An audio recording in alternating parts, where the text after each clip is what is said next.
Welcome back. So we just came back from the White House. I thought the meeting was productive. I thought it was more productive than the other meetings we've had, but we still have differences. We left the meeting with directing the members and the staff to get back together, work through the night, knowing where some of our differences lie, see if there's other ideas of where we could work through. But I've been very clear ever since February 1st. I mean, here we are, June 1st being the deadline. This is not how government should work. This is not how the Republicans want it to work. When I got elected Speaker, as early as January 15, I requested a meeting with the President regarding debt ceiling. And I sat with him on February 1st saying, let's work through this together. Let's find where we can find common ground, that we can curve the amount of spending, make our economy stronger, curve inflation and make us less dependent upon China. But he told me for 97 days they wouldn't meet with us. That's really why we're where we are today. The House Republicans, they took action. The Senate never did anything. And that also made it much more difficult because you would have had two bills that you could conference together. We've been working, as you know, day in and day out, trying to get to an agreement. I've been very clear with the President from day one. We're not going to raise taxes. We've got more revenue coming in to government in a 50-year average than any other time in the history. Only two other times did we have this higher percentage.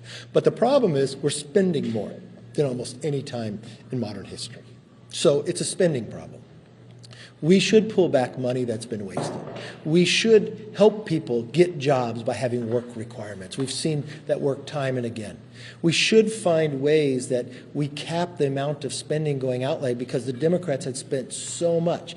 Even Joe Manchin had thought of that idea of a 1% cap going forward. I think these are a lot of productive ideas that we have out there, and I think we can, at the end of the day, come to a common ground agreement. And so let me bring up Chairman McHenry, who's been in these meetings all the way through, and he's going to have more meetings. And I can't say enough about the staff from the White House, down the OMB director, and also Rashedi. They're principled, they're smart, they're intelligent, and they're very professional in all these negotiations. Patrick? Look, I would describe, as the Speaker said, the meeting was reasonably productive. To have both the President and the Speaker in the same room with both negotiating teams was a great level-setting exercise with the President back in the country. It was productive to have everyone on the same page of the challenges that we have to coming to terms with the deal. What I sense from the White House is a lack of urgency. I'm chair of the Financial Services Committee. I'm worried about the impacts on the markets. I think to play brinksmanship is not wise when it comes to where we are with the banking system, with the economy. And I think we should have a sense of urgency from the White House team that was not evident in this meeting. The fact is, with every debt ceiling, we take stock of our spending. When Democrats controlled the House and the Senate with a Republican president, they used that opportunity to raise spending. The Speaker's made clear to his negotiating team, Congressman Graves and I, that it was very important that we spend less money next year than we're spending this year. That was imperative to us, to go in the room and make sure we protect the House position on our debt ceiling bill and to negotiate the most conservative terms we possibly can, but one that can pass the Senate and be signed by a Democrat president who's increased spending dramatically in his first 2 years in office. It's a tough challenge. It's a very tough challenge to deal with all the equities at stake. But we have reasonable people in the room that are trying to come to these terms. And I think that is the hopeful sign. But it is a very challenging situation we currently are in. And without a lack of urgency, it's very difficult to deal with the most challenging issues. What do you mean? Explain what you mean by lack of urgency. I mean, you've been meeting now for a couple of weeks or however long. I mean, could you describe what you see as a lack of urgency? Well, we have the President back in town from the G7. I had an expectation personally of walking into the room and hearing the President, the Speaker, being aligned that we need to come to terms quickly, given how long it takes to get anything through the House and through the Senate, especially with the deadline looming. I just didn't sense that from the President. I've heard that from the Speaker since February 1st when he met with the President. Let's work through this. We don't need brinksmanship. And he's been clear with me as well. We don't need brinksmanship here. And I think this is a moment where cooler heads need to prevail, and we need to come to terms and do so as rapidly as we possibly can. Look, my whole goal here was always from the beginning, we want to be responsible. Being responsible would have negotiated this months ago like we wanted to. Being reasonable that we'd find common ground. Being sensible that we spend too much money. Unfortunately, we are where we are today, but thankfully the Republicans have passed the bill, so they're stronger. Yes, sir. Look, we know where the deadline is. That's why we passed the bill sooner. I believe we're going to let the teams work tonight, see if we could get progress, but we didn't. Productive, but not progress. Mr. Speaker, as you get closer to this deadline, if you still don't have a deal, is there any scenario where you would do a clean up or down increase on the debt limit? A clean debt ceiling? No. That's No. not what you want, but if you're No. May 31st. No, let me be clear. No, we're never putting a clean debt ceiling on the floor. You want to know why? It's like having a child, giving them a credit card, and every single time they hit the limit, you just raised it. To now you owe more money on the credit card than you make in an entire year. Because that's what we have as Americans, that we owe more than our entire economy is. So when are you going to change the direction? We've passed the bill. We have the ability to do this. You don't have to worry because we have a bill over on the Senate side that they can pass that it raises the debt ceiling. We can get this job done now. I don't think it's productive for anybody to keep kicking the can down the road. And let me just tell you, for every new American that's so excited, that was blessed today by having a new child, by kicking that can down the road, that child got a $94,000 bill today, and they've only been alive one day. That is wrong, and that has got to stop. Speaker McCarthy, is an increase to defense, veterans, and Department of Homeland Security, border security still a demand for you? Look, all I've said from the very beginning, we need to spend less than we spent this year. Is that hard to do? So how do you No. know when you spend more on other things? Is that Just something- like every other household. Let me explain it to you, okay? We need to spend less, but what have we spent when the Democrats have been in power? They've increased spending, especially on discretionary, by more than 20%.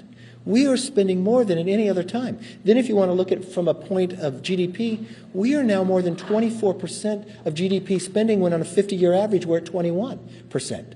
So how do you do it? We're going to do it like every single household does it.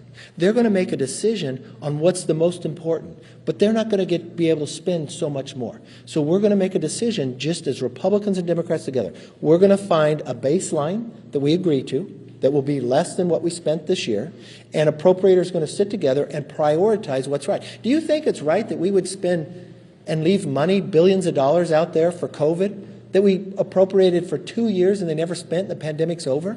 What about bringing that money back? What about helping people get back into the workforce so they pay into Social Security and Medicare? I don't think it's right to take from a hardworking taxpayer and go borrow from China to pay an able-bodied person with no dependents to sit on a couch. I think it's more productive, yes.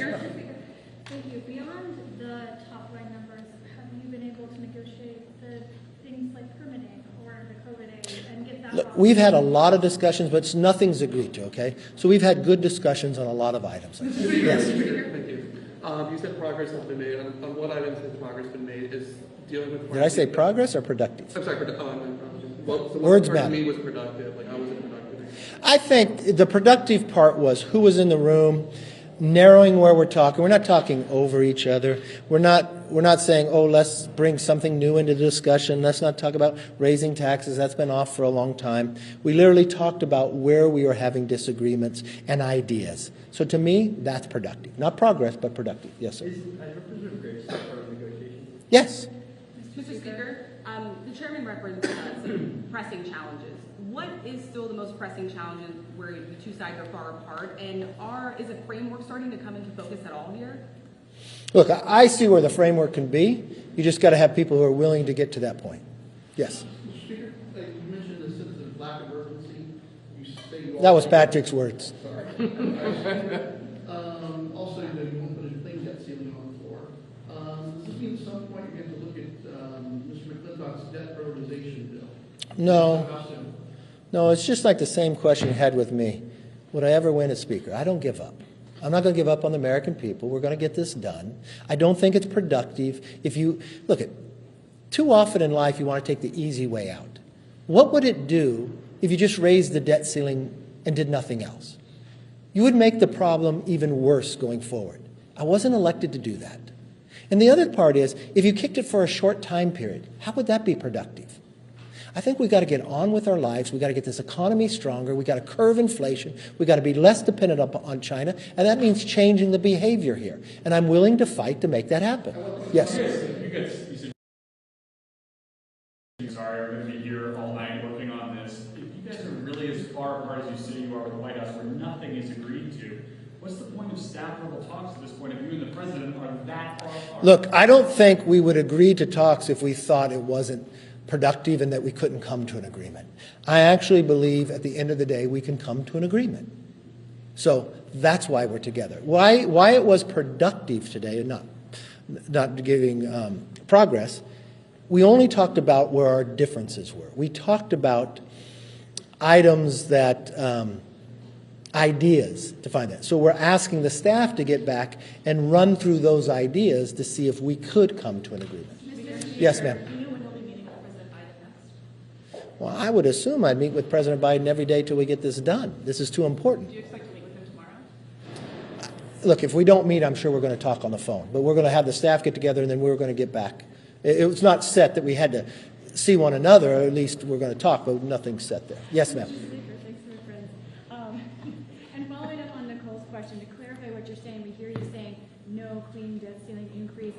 Does that also mean if there were a short term, which of course you don't want right now, but if there were, that also would not be clean, no clean. Okay, listen. In the Senate, a clean debt ceiling couldn't pass. In the House, it can't pass. So why should we waste time on something that's not going to pass instead of finding something that is a solution to the problem? We are too close to give up. I think America's too great to think on small ideas like that. I want to solve the problem, okay? Yes, ma'am. Did the White House negotiators and President agree on more focus on spending less? Is that part of the directive for the talks with? Well, let me be very clear. From the first day I sat with the president, there's two criteria I told him. We're not going to raise taxes because we bring in more money than we ever have, and we're not going to pass a clean debt ceiling, and we've got to spend less than we spent this year. And so everything else is open for negotiations. But that is at the end of the day, it has to fit in that place. Yes. In terms of timeline, do you think it's realistic that a deal could be in hand this week? And do you see members staying either over the weekend or coming back during the recess next week? Members are elected to do the job, and I think when we get this done, they'll vote for it. Yes, ma'am. You had disagreements about the top line with the White House. Do you have an agreement about the baseline, about the concern? Look, you all do a great job. You all want me to go negotiate with you. You're not the person to negotiate. It's the president. And the way when I say nothing's agreed to, we don't agree to anything till we agree to everything. We've had our discussions about different items. Mr. Speaker, you said that the White House's staff was professional. Oh, yeah. But at the same time, Very smart. Mr. Chairman, you said, Mr. Chairman McHenry, you said that there's a lack of seriousness. How do you bridge that gap? No, I think you're misinterpreting. No, I didn't say that. I did not say lack of seriousness. No, absolutely not.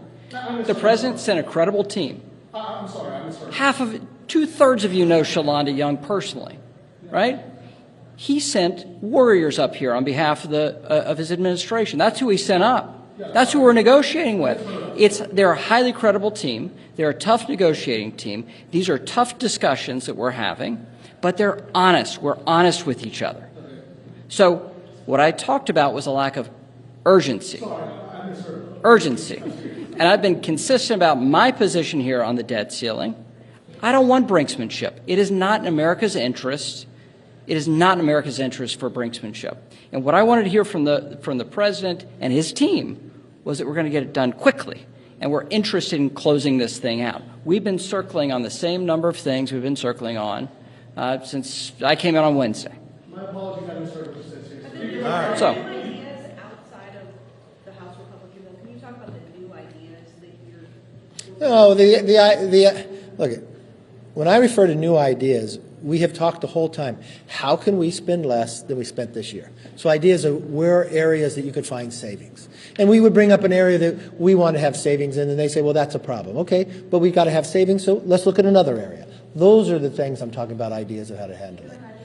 Yes, ma'am. Do you get the sense the White House is seriously considering using the 14th Amendment? And did you talk No, I don't think anybody with a legal mind would think the 14th Amendment would even work, and nobody does before. So. Will you be giving us an update tomorrow morning after the staff meet tonight to give us an update on where things are? I will have to, because you people just stay right here the entire time. I can't walk. I'm afraid some of you are going to get hurt just walking. And so, I mean, I try, and you tell me if I'm not. I try to be as open and as upfront of what's going on. I try to take as many questions as I can from all of you. You might get tired, and you're raising your hand and all excited, so go ahead. Mr. Speaker, McCarthy, has immigration been part of these negotiations? And if so, what in what context? No, look, I'd like to solve. It's another problem that the White House has ignored, that the Republicans have a solution for. And I've always said, Mr. President, if we could find that we could do something on the border, even though it wouldn't look like it would score as savings, I know I would count it as savings because I believe it would save Americans' lives with fentanyl. It would save America to being stronger, that we had border security. But I don't believe at the end of the day that that's getting much.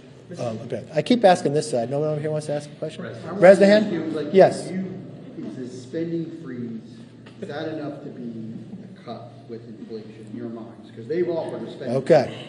No, Okay. I just want to make sure you understand. I'm not going to debate, but a freeze is not less. A freeze is spending the same amount. Oh my! You should run. You should run for office with the Democrats. My God. You're getting the liberal media concept. So, Yes. Republicans have not Yes, been Republicans. able to agree to 302B numbers. What do you mean? We passed the bill. For all the purposes. Oh, okay. Well, okay. Let's talk about approach. So, which so one? is it going to be more difficult to come?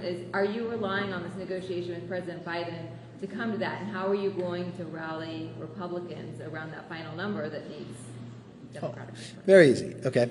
So, when you have the debt ceiling, you're going to agree to a top line number, 302A. That will give the appropriations the number. So then they can work as the jobs they are to decide what takes priority and where spending will come out. The difficulty part is that we don't have that done yet, and we're in the middle of a debt ceiling discussion.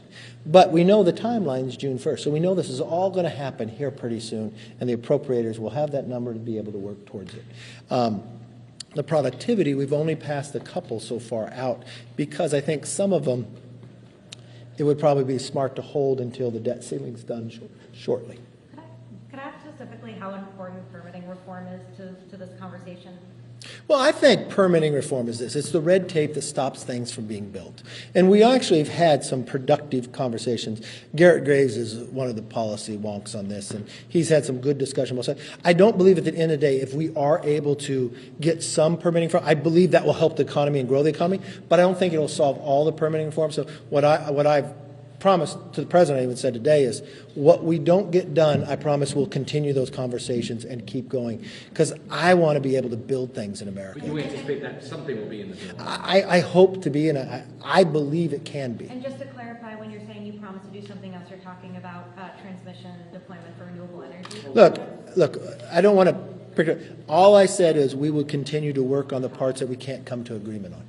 I think having Kathy McMorris Rogers, and I want to wish her a happy birthday today, and Bruce Westerman. And the thing that we really had, this is where I said it was a productive conversation. In this conversation, the president and I both agreed that you can't do permitting reform for one form of energy. It has to be for all the above, right?